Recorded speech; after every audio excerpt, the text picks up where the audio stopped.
ET phone home just pulled through, bro. Ain't seen him the whole day, bro. What the hell? Ain't seen him in a whole minute.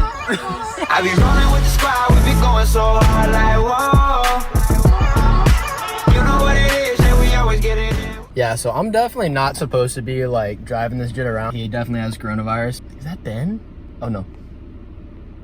It's Max. I've been spotted. I should back up now.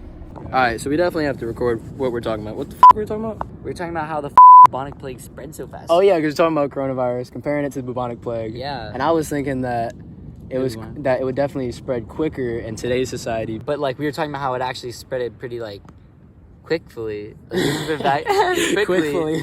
Yeah, it spread quickly back then.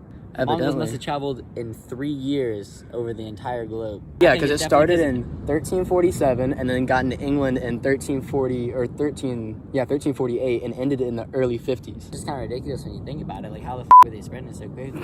Them boys were taking off. That horseback must have been something ridiculous back then. Yeah, might have trained them real well or something, but... What the hell? Alright, so this whole little thing. So yeah, I think I'm gonna give this to Katrina at some point. I just don't know really else what to do with it, and it's looking very incomplete, so that's an issue. So I'm gonna be working on that a little bit.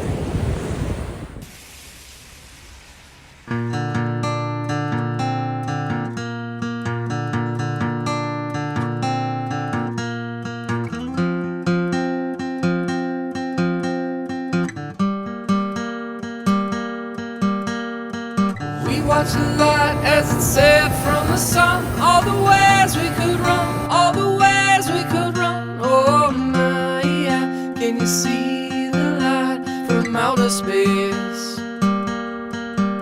What was said, what was done as the time had arrived. All the ways we could run, all the things we could try. Oh my, yeah. Can you tell me where this is gonna lead? And all the lights are shining on the sea. This man, I look up, he's about to cross, and instead of like doing some turtleish stuff and like going in a shell, he like struts at me. Oh shit. Fuck.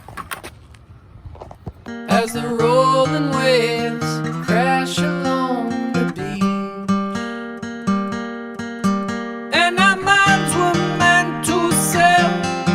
Take a rest from our thoughts, take a break from this world, and we'll feel miles away from the places that we used to be.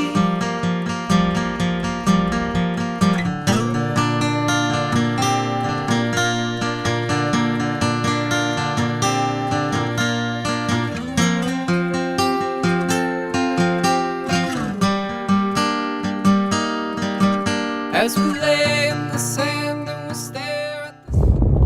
Yeah, so I'm getting ready to go to the beach right now. It's about 12 o'clock, and I'm finally gonna give Katrina this little thing.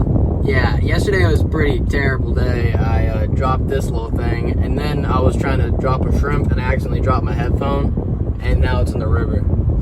So yeah, I kind of there. That was very unfortunate.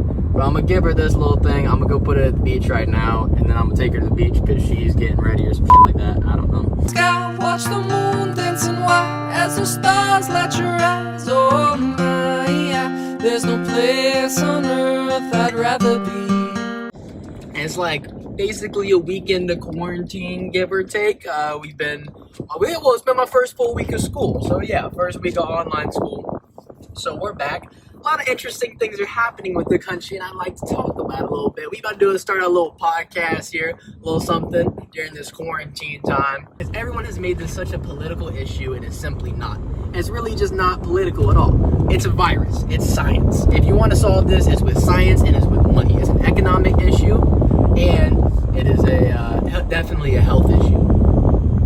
Now, speaking of an economic issue, we just had the stimulus plan, whatever they're calling it, the relief bill that they just passed for $2 trillion. That is a fat check, what? I think I read it was I'm not sure if this is correct, but the biggest economic relief package, which wouldn't surprise me at all, seeing how $2 trillion is a lot. All right, so basically what this bill is including is going to be cash payouts to people. So basically, if you make under 75,000, you get a guaranteed 1,200, and then anything above that, it starts incrementally going down. But if you make 100,000 or over, you get nothing. And I think it's 150,000 as a couple. It's like something weird like that. Basically, it's trying to help lower economic people, you know, who are living check to check, which is over like 50% of the population. Makes sense, right? It's also giving 350 billion to small businesses, and then 100 billion to hospitals. Obviously, two things we need. I'm surprised they're not putting more money into getting masks and things, because every headline you see is talking about how masks and tests aren't sufficient enough. Obviously, more cases are going to happen because more people are being tested. For so long, people weren't being tested. You couldn't go to the doctor and say, "Do I have corona?" I don't even know if you can now. I guess you can here in Vero, but I'm not really sure. And it also, the other big thing it did is help to increase the unemployment checks that people get. So basically, I think it was like $600 more than it was before for people who were on it, or $600 a week more. It was a ton more. They're just giving more people unemployment because no one can pay their rent right now. And a good thing that I think was probably one of the best decisions made was by the mayor of New York, who's for 90 days not allowing any evictions to happen. Chase that bag, man. I went through the whole wrong line, but you know Chick-fil-A's still clutch with it. They're not gonna let you down. They always give you a straw. You go to Popeyes, boy, you might not get a straw. Alright, so basically there was a little controversy that happened. Twitter was super quiet, not super quiet, just kind of buzzing, whatever.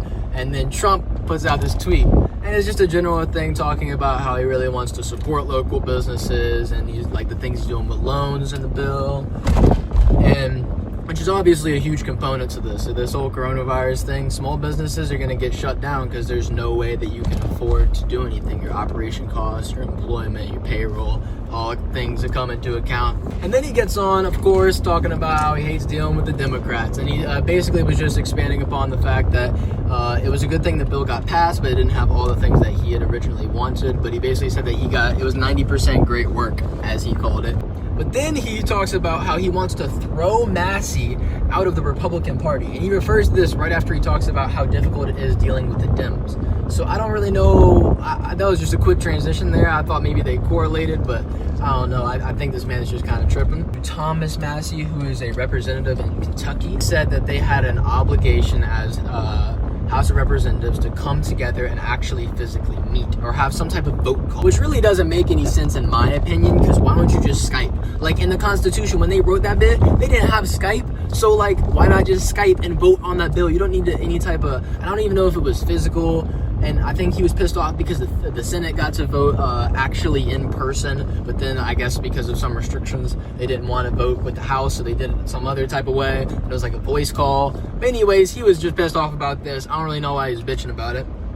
I started reading his tweets, and they're actually kind of hilarious. The one thing Trump and Massey actually agree on is the fact that Nancy Pelosi has been like screwing this whole ordeal. So apparently they're talking about all these like delays that were happening with the bill, and I guess a lot of those were because of her, because Thomas Massey referred to it as her pork that she shoved in the bill, which I guess included I read something about $25 million for the Kennedy Space Center, which is interesting in a time of need for coronavirus that you're caring about space. That doesn't make any sense at all. But I mean, it's kind of cool. I mean, I fucks with it because I fucks with Kennedy Space Center, and it's way worse than it ever was before. Like my parents are building a SpaceX. SpaceX bought all of that. Like 60% of the federally owned lands that were reserved by the space program, all bought out privately by Elon Musk. But one thing that I must say, I really put me on the bad side of Thomas Massey. I think this is just overly political in this time of need. He says, if getting $6 trillion in debt doesn't matter, why don't we just give every person $1 million? And I'm like, that's just so over politicizing polygamy. That's just not what the point is. It's a coronavirus. It's something that's killing people. The coronavirus is something that's killing people, something that's a medical issue and a scientific concern, and all of the money in the government, all our tax dollars should definitely be going towards relieving people who are going to be destitute from this and the small businesses and keeping the economy on track. You already know, boy. Ain't no driving, boy.